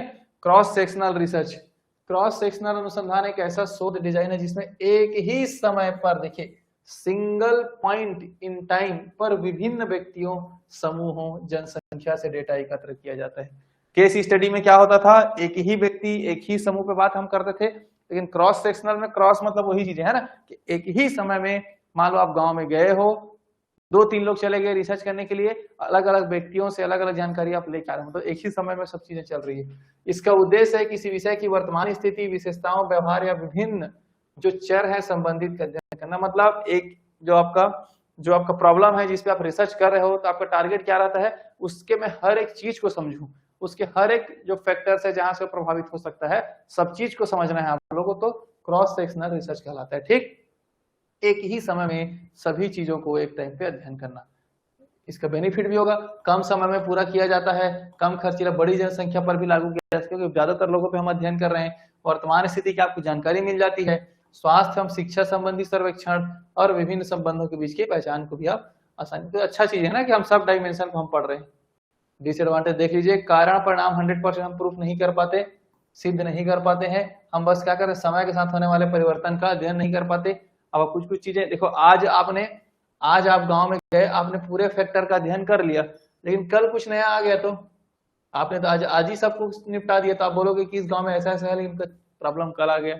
इसलिए लिखा है कि समय के साथ होने वाले परिवर्तन का अध्ययन नहीं कर सकते, क्योंकि हम एक ही दिन में सबको कर दिए, तो समय के साथ जो चेंज हो रहा है बायस हो सकता है, क्योंकि हम वही वाली चीज है, हमारे ऊपर अधिकार है रिसर्चर के ऊपर, केवल एक समय विशेष की जानकारी देता है। देखो, केवल एक समय विशेष की जानकारी देता है। ये बोलोगे कि मान लो आज के डेट पे ये चीजें हुआ, ये इतने एरिया को, मतलब यहाँ से यहाँ तक 2 महीने के बीच में, ऐसा नहीं दे पाएगा ना एक ही समय का, या नहीं बता सकता कि कौन सी घटना पहले हुई है। क्यों? क्योंकि ये बाद या पहले की बात नहीं करता, घटना क्यों हुई नहीं बताता, ये बस बताता है कि आज के डेट में ऐसा ऐसा ऐसा हुआ है, तो क्यों हुई, पहले क्या हुआ था, इसके बारे में जानकारी ये नहीं देते। लिखा है ना, एक शोधकर्ता जुलाई 2026 में 500 कॉलेज छात्रों का सर्वेक्षण करता है ताकि यह पता लगाया जा सके कि वे पढ़ाई एआई के टूल से कितना उपयोगी करते हैं। अब ये टारगेट बना दिया कि एक महीने में 500 कॉलेज में गया, उस महीने में जितने छात्र थे उनका देख लिया, लेकिन भाई जैसे अगस्त महीने में आता है बहुत सारे बच्चे और यूज करने लगेंगे एआई को, तो उनका डाटा कहाँ से आएगा, नहीं आएगा, क्योंकि परिवर्तन होगा डाटा, वो सब जुलाई मंथ को बता पाएगा, मतलब एक फिक्स समय पर ही वो चीजों को डिसाइड कर पाता है। ठीक है, एक अस्पताल यह जानने के लिए सर्वेक्षण करता है कि वर्तमान में कितने वयस्क उच्च हाइपरटेंशन से पीड़ित हैं, सब चीजें आप देख सकते हो। ठीक है, लॉन्गिट्यूडिनल रिसर्च, ये भी समझो, एक लाइन में समझेंगे फिर आप लोगों को ज्यादा इसमें समस्या नहीं आएगी, है ना, एक लाइन का काम इसका देखिए अभी बताने वाला हूं मैं। लॉन्गिट्यूडिनल रिसर्च क्या होता है, दीर्घकालिक अनुसंधान। लॉन्गिट्यूडिनल देखिए वह शोध जिसमें एक ही व्यक्ति, समूह या नमूने का लंबे समय तक बार बार अध्ययन करना, समझ में आ गया, व्यक्ति एक है जिस पे आप अध्ययन कर रहे हो, तो लंबे समय तक बार बार उसी पे आप फोकस कर रहे हो, जुलाई में क्या हुआ, अगस्त में क्या हुआ, सितंबर में क्या हुआ, नवंबर में क्या हुआ, हर एक चीज को बार बार अध्ययन करना, लंबे समय तक टाइम दोगे एक ही व्यक्ति पे, वो कहलाता है लॉन्गिट्यूडिनल। अब इसमें क्या है, उसके क्या देखोगे, क्या परिवर्तन हो रहा है, क्या विकास हो रहा है, क्या उनकी प्रवृत्तियां चेंज हो रही है, उसके क्या क्या फैक्टर्स है जिसके संबंध, इस सब का अध्ययन किया जाता है। अगर दीर्घकालिक अनुसंधान में एक ही प्रतिभागियों का समय समय पर अध्ययन किया जाता है ताकि उसमें होने वाले परिवर्तन का अध्ययन कर सके, समझ आ रहे हैं ना, अगर हम एक ही चीज पे बार बार उसी चीज को फोकस करेंगे तो हम क्या ढूंढने की कोशिश करते हैं, क्या चेंजेस होता है। तो अगर आपको इस प्रकार से रिसर्च करना है, इस प्रकार से शोध करना है जिसमें आप ये देखने की कोशिश करते हो कि कितना चेंजेस हो रहा है पिछले 5 महीने में, 6 महीने में, आगे क्या चेंजेस आ सकते हैं, परिवर्तन, अगर आपका मेन फोकस है तो आप क्या करोगे, लॉन्गिट्यूडिनल रिसर्च करोगे। अच्छे तरीके समझ में आ गया होगा मेरे अकॉर्डिंग। तो चल लेते हैं एडवांटेज देख लेते हैं। समय के साथ होने वाले परिवर्तन का अध्ययन करना आसान हो जाता है, विकासात्मक प्रवृत्ति की पहचान कर सकते हो, समय आधारित संबंधों के बेहतर प्रमाण देता है, और दीर्घकालिक प्रभावों के मूल्यांकन उपयोगी है, घटनाओं के समय डेटा एकत्र होने से स्मृति आधारित त्रुटि कम हो जाती है। तो लगातार आप समय के साथ जो चीजें हैं विकास कार्य में, उसके परिवर्तन को अध्ययन करने में आपके लिए आसानी हो जाता है, ये चीजों को आप समझ गए। ठीक है, डिसएडवांटेज क्या है, समय लगेगा, सबसे बड़ा डिसएडवांटेज यही है क्योंकि समय लंबे समय तक आपको करना है तो क्या लगेगा, डिसएडवांटेज है, खर्च भी अधिक होगा, भाई ज्यादा बार बार जाओगे किसी व्यक्ति के पास अध्ययन करने, बार बार आपका खर्चा बढ़ेगा, प्रतिभागियों के बीच अध्ययन को छोड़ देने की संभावना रहती है। अब इसका मतलब क्या है, अब जिस व्यक्ति पे आप रिसर्च कर रहे हो उसके मान उसके परिवर्तन पे, और जुलाई में आपको सपोर्ट किया, अगस्त में आपको सपोर्ट किया, सितंबर में बोल दिया मैं नहीं करूंगा, तो बीच में प्रतिभागी की संभावना ये रहता है कि वो छोड़ दे उस चीज को, मैं नहीं करूंगा भैया, है ना। निरंतर निगरानी की आवश्यकता होती है, कहीं भाग ना जाए वो, और डेटा प्रबंधन और विश्लेषण भी जटिल हो सकता है क्योंकि आप डेली डेटा ले रहे हो, तो डेटा भी बढ़ेगा तो उसका विश्लेषण भी आपको लंबे समय तक मतलब डिटेल हो जाएगा, है ना। इसलिए देख सकते हैं यहाँ पर एक शोधकर्ता कक्षा 6वीं से 12वीं तक उन्हीं छात्रों का अध्ययन करता है ताकि उनकी शैक्षणिक उपलब्धि में हुए परिवर्तनों का पता लगाया जा सके। कक्षा 12वीं से तक उन्हीं छात्रों का अध्ययन बार बार करता है, मतलब आप टारगेट ऐसा समझिए, कक्षा 6 में उसने क्या देखा सीखा, कक्षा 7 में क्या सीखा, कक्षा 8 में, 9 में, 10 में, 11 में, 12 में, एक ही स्टूडेंट का 6वीं से लेकर के 12वीं तक के उसके परिवर्तन क्या क्या हुआ है उसको फोकस करता है, ये कहलाता है लॉन्गिट्यूडिनल रिसर्च। ठीक है, चिकित्सक उच्च रक्तचाप के दीर्घकालिक प्रभाव का अध्ययन करने के लिए उन्हीं मरीजों का 15 वर्षों तक अनुसरण करते हैं। हमारा समझ, उन्हीं मरीजों का 15 वर्षों तक, ये कहलाता है आपका लॉन्गिट्यूडिनल रिसर्च। ठीक है, इस प्रकार से हमारा रिसर्च वाला चीजें खत्म हो गया। आगे समझ आप लोगों को। अब हम चलते हैं क्वेश्चन प्रैक्टिस करते हैं। क्वेश्चन प्रैक्टिस में देखते हैं क्या क्या चीजें हमारे लिए जो इंपॉर्टेंट है, इसको हम लोग देख लेते हैं। क्वेश्चन में प्रैक्टिस करेंगे आप लोग, ऑन हो रहे हैं ना। चलिए, क्वेश्चन प्रैक्टिस किए बिना आपका वो चीजें हैं जो समझ में नहीं आएगा। थोड़ा जूम कर देते हैं ताकि आप लोगों को दिखे। अब बताइए सभी लोग, अब हम लोगों ने क्या किया है, देखिए बहुत सारे रिसर्च, हमने फंडामेंटल रिसर्च पढ़ा है। खैर ये एमसीक्यू तो आज ही में जितना हम लोग जो किए हैं ना, उसी के आधार पे ये एमसीक्यू आपको दिया जाएगा और उसी के आधार पे आंसर भी बताना है जितना आज हम लोगों ने पढ़ा है।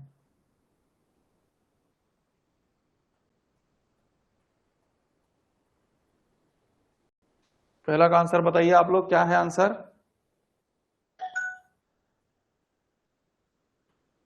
भूतकालीन घटनाओं का अध्ययन करने के लिए सीधा बात है क्या होगा, हिस्टोरिकल रिसर्च, सबको पता है। चलिए आगे बढ़ जाते हैं। दूसरा बताइए, दूसरा और तीसरा दोनों बता सकते हो, एक ही पेज में आ जा रहा है।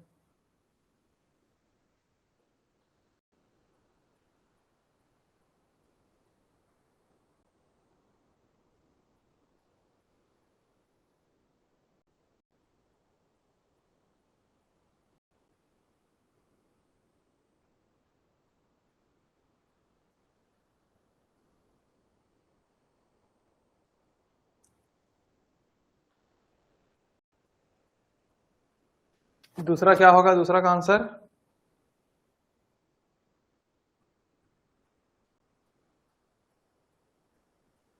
क्या बता रहे हो आप लोग का आंसर क्या है, बी। थर्ड का आंसर क्या है, सी। देख लेते हैं दोनों को। एक शोधकर्ता बिना किसी चर में परिवर्तन के छात्रों के आईक्यू एवं शैक्षणिक उपलब्धियों के बीच संबंध, देखो संबंध मैंने बोला, संबंध में क्या बताया था मैंने, कोरिलेशन रिसर्च, क्लियर। कौन सा अनुसंधान किसी व्यक्ति, संस्था अथवा घटना का गहन एवं विस्तृत अध्ययन करता है, बताइए। तो सी, केस स्टडीज। हमने इस चीज को दोनों को पढ़ा हुआ है, ठीक है। इसी प्रकार से आप लोगों को बनाना रहता है। Evaluation research is mainly conducted by, evaluation research is mainly conducted by क्या हो जाएगा,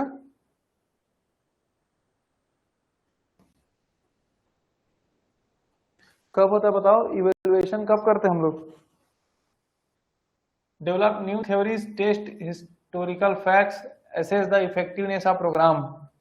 अब आपको assess the effectiveness of programme कहने का मतलब है कि जो आप प्रोग्राम चला रहे हो क्या वो प्रभाव सही है उसका, उसके प्रभाव को मापने के लिए। तो सिंपल सी बात, आंसर क्या होगा, सी है ना। भाई इवोल्यूशन में कब करते हैं, मैं बोला था कोई योजना चल रही है, कोई प्रोग्राम चल रहा है, तो सही तरीके से चल रहा है कि नहीं चल रहा है, इसको जानने के लिए क्या करते हैं हम लोग, इवोल्यूशन रिसर्च करते हैं, ठीक है। फिफ्थ नंबर में, दो या दो से अधिक समूहों, संस्कृति अथवा प्रणालियों की तुलना करने वाला अनुसंधान, तो क्या ये कंपेरेटिव, हम एक दूसरे का तुलना करते हैं, क्या कहता है, कंपेरेटिव। चलिए 6 नंबर पे चलते हैं। एक्स पोस्ट फैक्टो रिसर्च क्या है, एक्स पोस्ट फैक्टो अनुसंधान कब किया जाता है बताओ।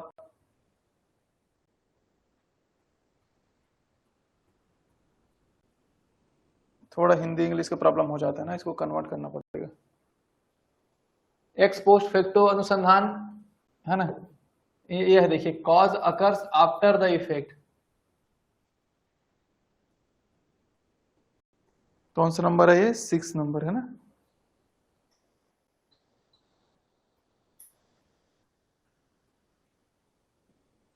Independent variable can not be manipulated, देखिए ये आंसर नहीं, इसका आंसर क्या होगा,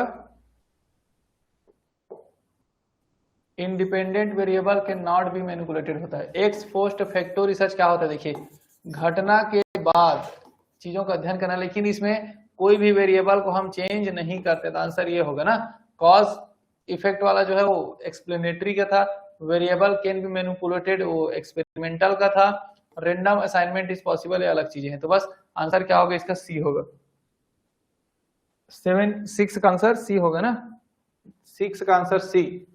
नोट डाउन कर लेंगे सभी लोग, रीजन मैंने बता दिया। आप ध्यान से पढ़ोगे ना, 6 में तो यही लिखा था कि उसके वेरिएबल को मैनिपुलेशन नहीं करना है, ठीक है। 7 का आंसर सब लोग बता दिए, कौन सा अनुसंधान मुख्यतः अवधारणाओं, विचारों एवं तार्किक विश्लेषण पर आधारित है, तो कौन सा है, कॉन्सेप्चुअल है ये, ठीक है। 7 का आंसर कॉन्सेप्चुअल है। चलिए अब मैं नीचे से क्वेश्चन आप लोगों को सॉल्व कराता हूँ, स्टेटमेंट वाला, ठीक है। आप उसको सॉल्व अपने से भी करेंगे, बाकी सब चीजों को, ताकि आप लोगों के लिए थोड़ा आसानी हो। कुछ कुछ क्वेश्चन को मैं छोड़ूंगा आप लोगों के लिए, ताकि आप लोग उसको क्या करें, सॉल्व करेंगे, तो आप लोगों के लिए वो चीज। इसको देखिए, तो निम्नलिखित में से कौन सा ऐतिहासिक अनुसंधान की विशेषता नहीं है, हिस्टोरिकल का कौन सा नहीं है, बताइए 12 नंबर को। Which one of the following is not a characteristic of historical research, कौन सा नहीं है हिस्टोरिकल रिसर्च का,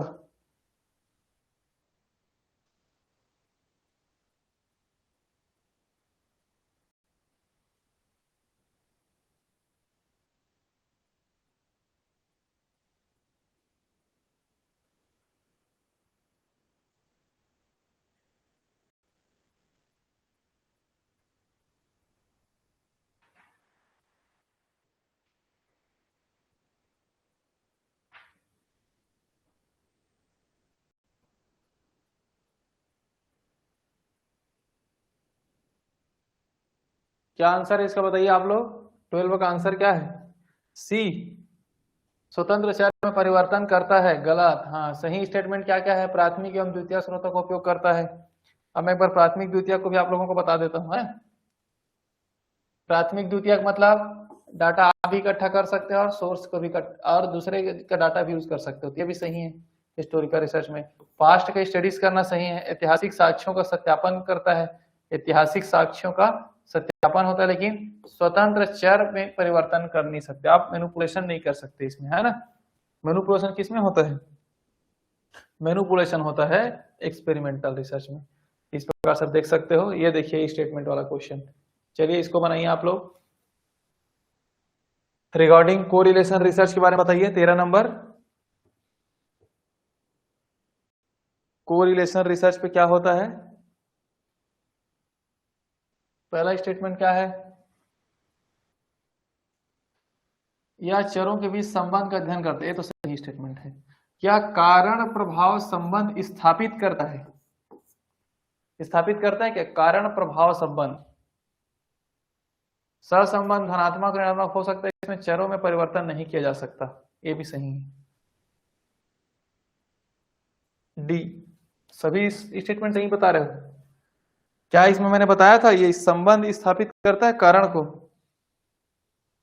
आंसर इसका क्या? बी। इसमें ना ये संबंध को स्थापित नहीं करता, मतलब बताता नहीं है। देखिए लिखे ना, it establish the cause and effect relationship. कारण प्रभाव को ये नहीं बताता है, मैं पहले ही बोल चुका हूं।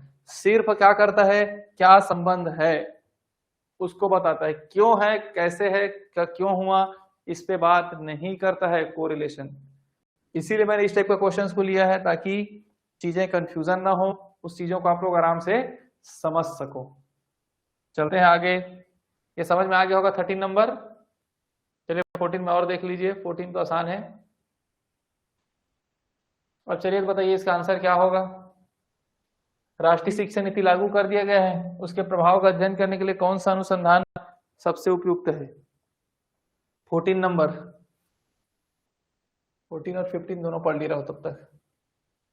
कौन सा अनुसंधान करोगे? राष्ट्रीय शिक्षा नीति लागू तो हो गया है ना। अब उसको चेक करना पड़ेगा हमें। तो चेक करने के लिए हमने क्या बोला था, मैं सही तरीके से हो रहा है कि नहीं हो रहा है, इवेल्युएशन रिसर्च। अगला देख लेते हैं। 50 नंबर देख लीजिए आप लोग। अनुप्रस्थ अनुसंधान में एक समय बिंदु पर डेटा एकत्र किया जाता है। तो cross sectional research collect data at one point at a time. 50 number में क्रॉस सेक्शनल मैंने क्या बताया है, आपका डेटा कैसे करते हो, एक ही टाइम पे करते हो ना। एक ही टाइम पे सब चीजों को अध्ययन करना ही क्या है आपका क्रॉस सेक्शनल रिसर्च है। उसके बाद क्या है, यह विभिन्न समूहों की एक साथ तुलना करने में उपयोगी होती है ना। And it is useful to comparing for different groups simultaneously. सही बात है, बहुत सारे ग्रुप का आप एक साथ में एक ही समय पे अध्ययन करते हैं, वो कहलाता है आपका क्रॉस सेक्शनल। तो दोनों स्टेटमेंट इसका सही, both A R true and R is the correct explanation of A. 60 number देख लीजिए क्या है। बिना क्षेत्रीय आंकड़े एकत्र किए नया सैद्धांतिक ढांचा विकसित करने के लिए कौन सा अनुसंधान, क्या लिखा है, which research is best suited for the developing a new theoretical framework without collecting field data. बिना डाटा को इकट्ठा किए हुए आपको अगर करना है तो कौन सा रिसर्च करोगे? सबको पता है ना, नया थ्योरी आप जनरेट करने की कोशिश करो, नया थॉट। तो इसमें कौन सा आएगा, क्या आंसर लिख रहे हो आप लोग 16 का? 16 का बताइए, 16 का बी, सबका आंसर सही है, बी सही आंसर है। ठीक, चलते हैं। अब मैं थोड़ा फिर स्टेटमेंट वाले क्वेश्चन को लूंगा, इसको बताइए आप लोग। 18 नंबर 18 नंबर क्वेश्चन को बताइए। This the following statement regarding x post facto research. X post facto research के बारे में बताइए। स्वतंत्र चर पहले से घटित हो चुका होता है, चरों में परिवर्तन नहीं किया जाता है, संभावित कारणों की पहचान की जाती है, यादृच्छिक आवंटन आवश्यक होता है, random assignment is essential. 18 number का आंसर क्या है, बी 1 2 3।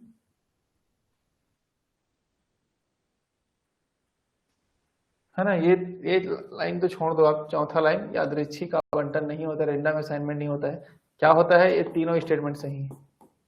ठीक है, क्यों? संभावित कारणों की पहचान की जाती है ना। घटना चरों में परिवर्तन नहीं करते हैं, लेकिन वो घटना क्यों घटित हुआ, इसके बारे में जानकारी हम लोग कोशिश करते हैं कि पता चले हमें। फिर मैं फिर से नीचे चलता हूँ ना, आप मुझे बताओगे फिर। चलिए बताइए, लॉन्गिट्यूडनल रिसर्च 22 नंबर को बताइए। ये नया रिसर्च आ गया। लॉन्गिट्यूडनल रिसर्च क्या होता है? निम्नलिखित में से कौन सी दीर्घकालिक अनुसंधान की विशेषता नहीं है? दीर्घकालिक अनुसंधान की विशेषता नहीं है, बताना है आप लोगों को।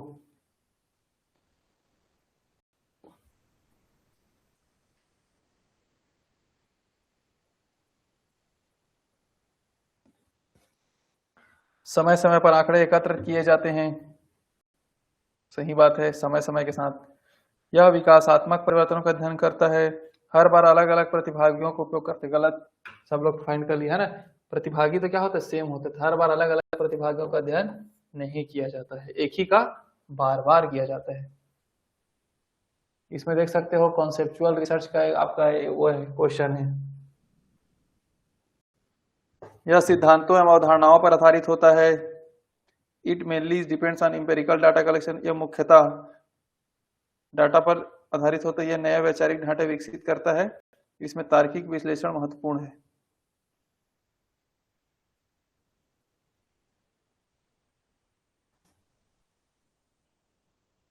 कॉन्सेप्चुअल रिसर्च किसी डाटा पर नहीं होता ना, मैंने क्या बताया था। कॉन्सेप्चुअल रिसर्च में अवधारणा या सिद्धांतों पर मैंने बताया है। तो बी वाला तो गलती है, एम्पिरिकल डाटा पर नहीं रहता, तो बी गलत हो गया। मतलब 1 3 4, 1 3 4 मतलब बी आंसर होगा। देखिए, क्वेश्चन प्रैक्टिस करने से आप बहुत सारी चीजों को भी सीख रहे होगे, मुझे पता है। जो चीजें आपको लग रहा होगा कि ऐसा होना चाहिए था लेकिन नहीं हो रहा है, ठीक। चलिए इसको बता दीजिए, एनालिटिकल रिसर्च के बारे में 26 को।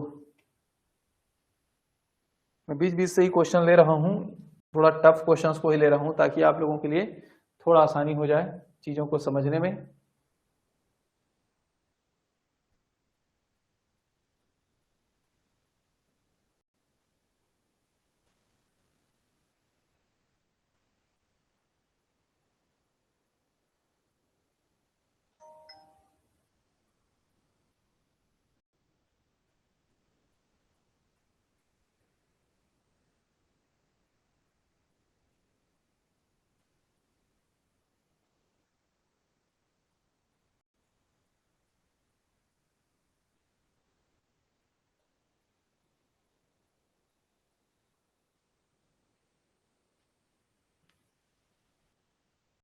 क्या है आंसर 26 का? एनालिटिकल रिसर्च क्या होता है? उपलब्ध जानकारी का आलोचनात्मक विश्लेषण करना। सही बात है। विश्लेषण के बाद निष्कर्ष निकाला। सही बात है। इसमें हमेशा प्रयोगशाला प्रयोग किया जाता है। गलत। हमेशा प्रयोगशाला प्रयोग नहीं होता, द्वितीयक आंकड़ों का उपयोग किए जाते हैं। सही बात है। द्वितीयक आंकड़े मतलब क्या होता है, हम इकट्ठा नहीं करेंगे, कोई इकट्ठा करके ला के दे दिया है उसका हम यूज करेंगे, वो द्वितीयक हो जाता है। समझ आ रहा है ना। मान लो इस गांव में जाके डाटा इकट्ठा करना था, जो गया वो डाटा इकट्ठा किया वो प्राथमिक डाटा कहलाता है, लेकिन अब ये ला के यहाँ दे दिया, उसके बाद तीसरा व्यक्ति जो है इस डाटा का यूज किया तो ये द्वितीयक आंकड़े कहलाते हैं, सेकेंडरी डाटा हो जाते हैं। समझ आ रहा है ना। प्राथमिक डाटा और दूसरा डाटा, तो हमेशा द्वितीयक आंकड़ों का प्रयोग करनी है। भी सही, तो 1 2 1 2 4 1 2 4।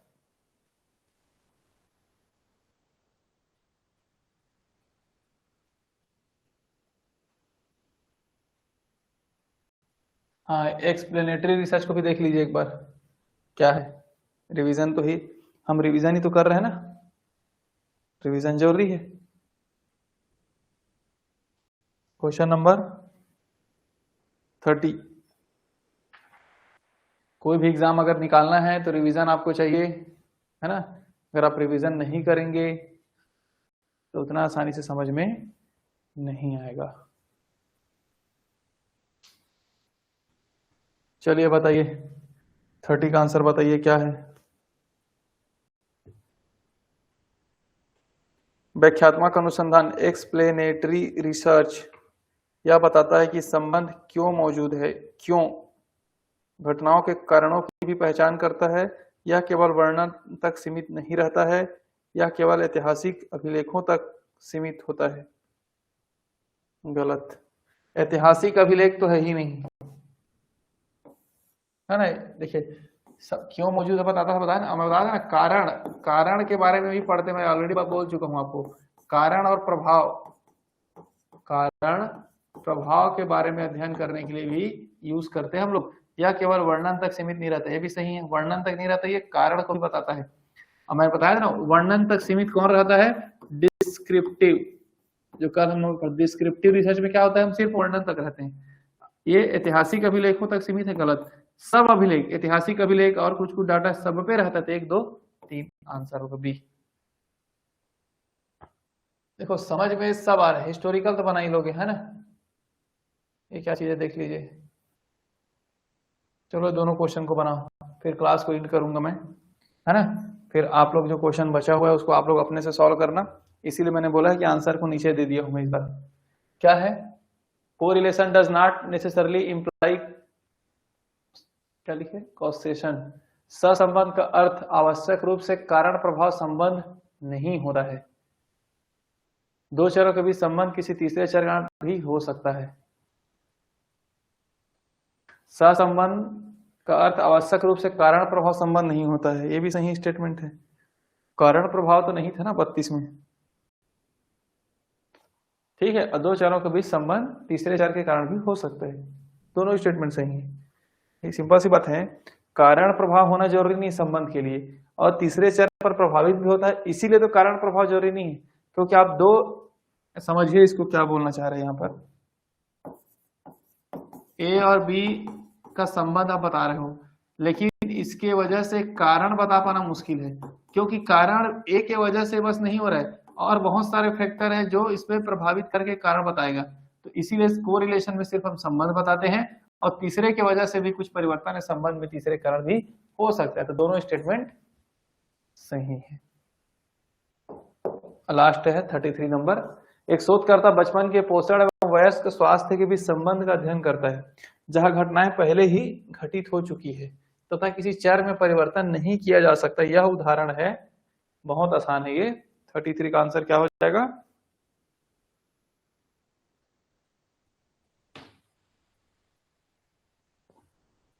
तो दिख नहीं रही होगा, ए नहीं होगा। घटना घटित हो चुका है, उसमें कोई परिवर्तन हम नहीं कर पा रहे हैं, चरों में परिवर्तन हम नहीं कर पा रहे, तो क्या होगा? 33 का आंसर बी होगा, x post facto research. X post facto research, ठीक है। अब देखिए मैं बता देता हूं आप लोगों को, एक मिनट। ये पीडीएफ आपको मिलेगा, है ना। पीडीएफ जैसे ही आपको मिला, आपको करना क्या है, ये देखिए इसका आंसर भी है इसी में। तो आंसर देख के आप पहले आप अपने से सॉल्व करिए, फिर यहां से आंसर मैच कर लीजिएगा, है ना। तो आप लोगों के लिए आसान हो जाएगा, ठीक। चलिए फिर आज के क्लास को मैं यहीं पर एंड कर रहा हूं, है ना। हम लोगों ने क्या किया है, पिछले क्लास और आज के क्लास दोनों को मिला करके टाइप्स ऑफ रिसर्च को अच्छे से हम लोगों ने पढ़ लिया है। अब आप क्या करोगे, अपने से कुछ कुछ रिसर्च को आपस में ना इंटरकनेक्ट करना चाहिए। डिस्क्रिप्टिव और एक्सप्लेनेटरी रिसर्च में क्या डिफरेंस है ना। कुछ कुछ रिसर्च ऐसा होता है जब आप पढ़ोगे एक चीजों को तो कुछ कुछ चीज में कंफ्यूजन होगा, ये भी ऐसा ही बोल रहे हैं, ये भी ऐसा बोल रहे हैं। तो आप दोनों को सर्च कर लेना गूगल है किसी में भी, ये वर्सेस ये ऐसा करके, ये वर्सेस बी करके, फिर आप लोगों को और आसानी समझ में आ जाएगा। और मैं कुछ कुछ पीडीएफ आप लोगों को शेयर भी कर दूंगा, उसमें आप कंपैरिजन को भी पढ़ लोगे, है ना। क्वेश्चन आपको मिलेगा, सॉल्व करते हैं। नेक्स्ट क्लास में हम लोग पढ़ेंगे हाइपोथेसिस को, क्या होता है हाइपोथेसिस रिसर्च में। उसके बाद प्लेगरिज्म को पढ़ेंगे, फिर रिसर्च थीसिस राइटिंग को पढ़ेंगे। तो इस प्रकार से आप लोग एक एक करके हम लोग 2-3 क्लास में, और 3-4 क्लास लगेगा, फिर हम लोग रिसर्च एप्टीट्यूड को भी कंप्लीट कर लेंगे, है ना। जरूरत पड़ेगी तो हम सुबह और शाम दोनों टाइम क्लास लेंगे, ठीक। लेकिन अभी आप जब तक नोटिफिकेशन नहीं आ जाता, इसी रूटीन को मेंटेन करते हुए हम लोग आगे बढ़ते हैं, ठीक है। चलिए फिर मिलते हैं नेक्स्ट क्लास में, तब तक के लिए